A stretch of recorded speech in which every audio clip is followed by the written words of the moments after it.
This is a demonstration of the FAST finite capacity scheduling application applied to a greenhouse grow operation. It was done for a company that grows food products in small containers. They're about 1 square meter in size.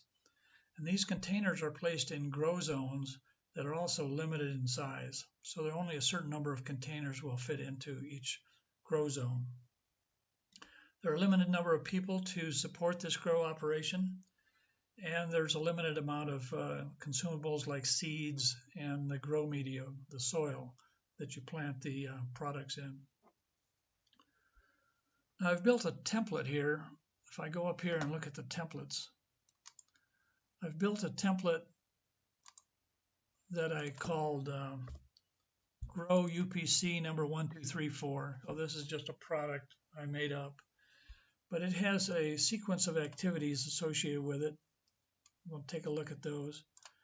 You prepare the order, you plant the product, you place it in zone 1. And notice that the planting is done outside the zone here. I don't know if that's correct or not, but that's how I modeled it. You place the containers in zone 1, you grow in zone 1, you move to zone 2, you grow in zone 2, and so forth. Again, you grow in zone 3, and then you harvest and package and deliver the product. And I've assumed durations here and manpower and containers that I just guessed would produce about 100 units of the product. So that's the nominal order is 100 units. So that's what the template looks like. So let's go back to the timeline and take a look at, I've created a couple different orders here. And now this main display can be expanded. Here's my prepare order, plant, place in zone 1, and so forth. And you can see the sequence here, and you can expand this if you'd like to see a larger view of these activities. And you can actually click on one of these activities. Let's click on this one. And it brings up the editor and shows you exactly this activity was plant 1, 2, 3, 4. It required a grow container and it required a field technician. And I think it required, this is plant, so it required some materials. It required growth media and seeds. And the quantities here are, this is seeds is 1.5 liters and this is 5 kilograms. All right, so we can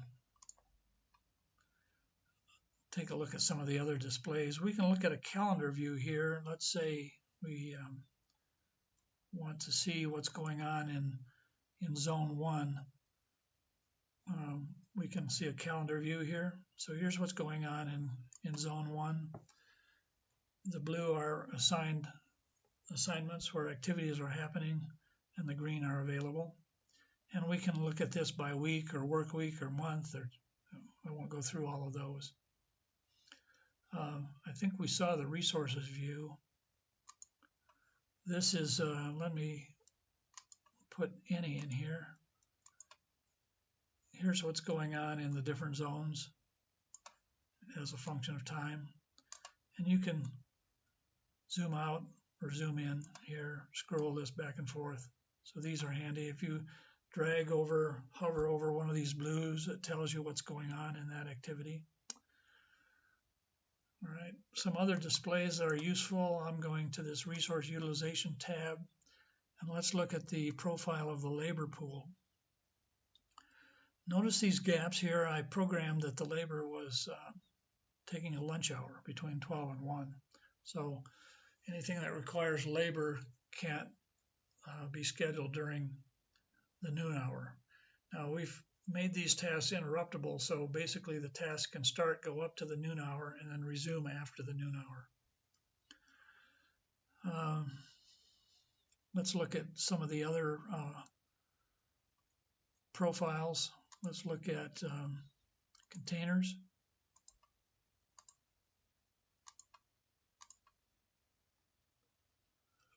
So here's the container pool, and you can see I've used 8 of them here for a while. I guess that's the maximum.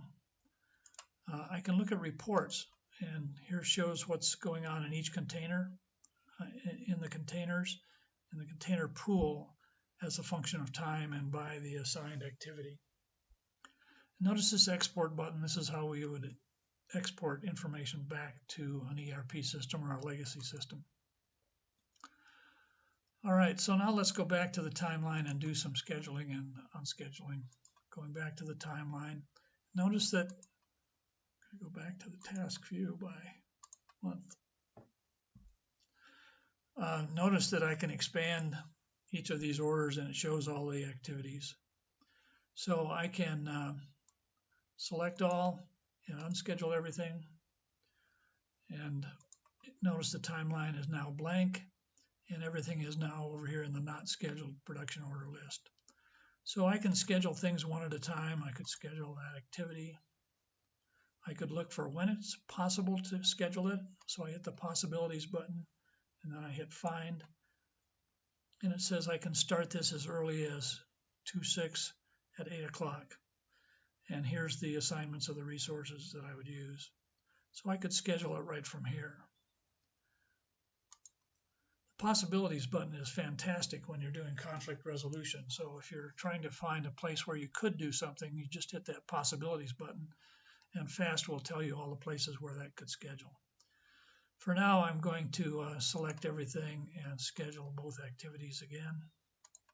So here's 20 activities that got scheduled in about a second there. So fast is, in fact, quite fast. And here's the list of scheduled activities.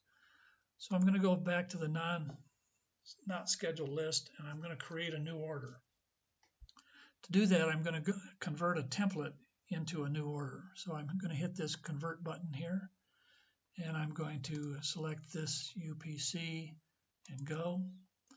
And here's the template that we saw before. Now let's say the new order required 150 units, so that's 1.5 times the nominal. And let's say I couldn't start it until sometime a little bit later in the month. So let's say I couldn't start it till the 7th. And I'm not going to put a finish time on here, but you can restrict the finish time if you had to produce the order by a certain date. I'm not going to do that here, just to illustrate how we create a new order. Now it says, how do you want to name the new order? And just so we can recognize it, I could probably have a customer name or some kind of identifier that came from the ERP system. So notice that now that all of these, I've created this new set of production tasks. It's under new order, and I can schedule the new order. So here's the new order, and you can see that it's going to be finished by 10 a.m. on Tuesday, March 5th. And we can look at all the displays that I showed you already. Now let's go over here and create a situation where we have a conflict. So I'm going to unschedule this new order and modify it. So it's now over here in the not scheduled list, and I'm going to look at the harvest task. And since this was a fairly big one, I'm going to click on it, and I'm going to modify the personnel requirement. So instead of taking 2 people, I'm going to say that it takes 6 people.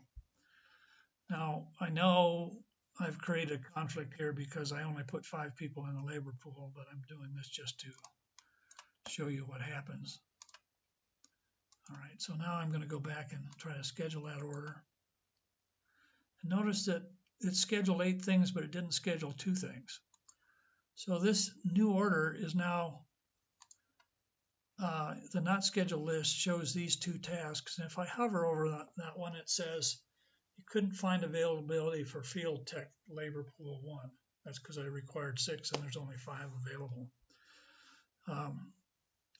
Usually the conflicts are a little more complicated than that, but this shows you how you can use the system to easily resolve the conflicts. This one says the related activity, which was the predecessor, was not on the schedule, so it couldn't schedule the delivery. That makes sense. So to resolve the conflicts, there's several things you can do. You can unschedule existing orders. So you can go to the schedule You can unschedule an entire production sequence or pieces of a production sequence, individual activities. You can change the priority on the entire sequence, and you can do that for everything in the sequence, or you can change the priority on one step of the sequence. And you can unschedule things.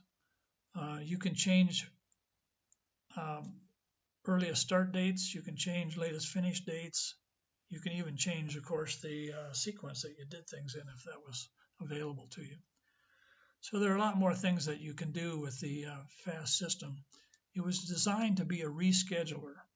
So the facilities that we've given you for resolving conflicts are very, very helpful. The number one thing is that possibilities button that I showed you. If I looked at the not scheduled list and looked at this and clicked on possibilities and hit find, it's going to say there aren't any. That's because I created the pool to be too big. But if there were slots where you could schedule this harvesting activity, it would find them and it would list them here under possibilities, and you could move that activity to one of those possibilities. There are a lot of other things that you can do. You can set up your optimization to optimize on different criteria, and I won't go through all of that. But I hope this gives you some idea of how you could use the FAST system for a greenhouse grow operation.